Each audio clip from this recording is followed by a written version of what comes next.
के बाद अमूमन कर्फ्यू में ढील हो जाती है, चीजें सामान हो जाती हैं।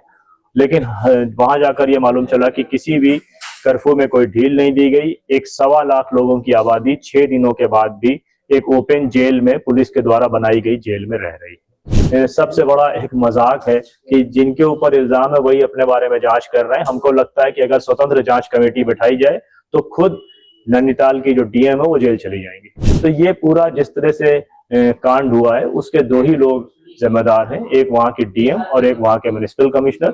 लेकिन अफसोस की बात यह है कि जो जांच की कमेटी एक मानव अधिकार के नाम से बनाई गई है उसमें 5 पुलिस के अधिकारी हैं जिनके ऊपर इल्जाम है, और कोई भी रिस्पॉन्ड नहीं किया, कोई भी बड़ा विरोध नहीं किया मकानों को गिराने का।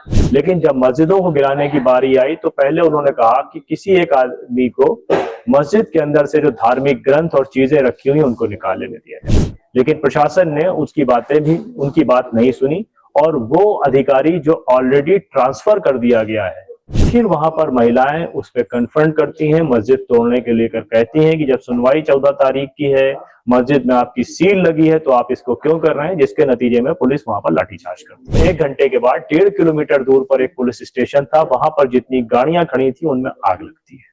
आग लगाने वाले मोहल्ले की गाड़ियों को भी तोड़ते हैं और पड़ोस में चल रही एक शादी को भी, टेंट को भी आग लगाने की कोशिश करते हैं, जिनको कोई पहचान नहीं रहा होता और सब ये कहते हैं ये हमारे इलाके के नहीं है। उसके बाद पुलिस अपनी बैरकों से निकलती है और 1000 राउंड फायर करती है, जिसपे लोकल्स के मुताबिक 20, सरकार के मुताबिक 6 और सैकड़ों की तादाद में घायल लोग हो जाते हैं। देखिए हल्द्वानी में 8 तारीख को ये सब मामला हुआ और हम लोग 14 तारीख को 6 दिनों के पश्चात वहां पर गए थे, और हमें ये उम्मीद थी कि 6 दिनों में घटना के बाद अमूमन कर्फ्यू में ढील हो जाती है, चीजें सामान हो जाती हैं। लेकिन वहां जाकर ये मालूम चला कि किसी भी कर्फ्यू में कोई ढील नहीं दी गई। एक 1.25 लाख लोगों की आबादी 6 दिनों के बाद भी एक ओपन जेल में पुलिस के द्वारा बनाई गई जेल में रह रही है।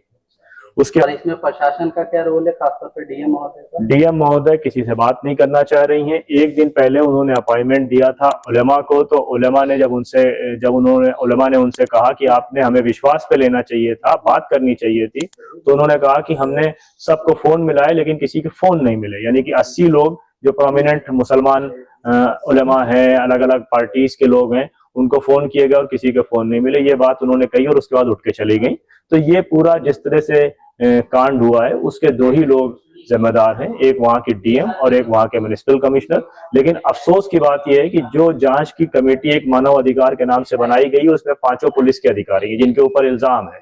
तो ये सबसे बड़ा एक मजाक है कि जिनके ऊपर इल्जाम है वही अपने बारे में जांच कर रहे हैं। हमको लगता है कि अगर स्वतंत्र जांच कमेटी बिठाई जाए तो खुद नैनीताल की जो डीएम है वो जेल चली जाएंगी।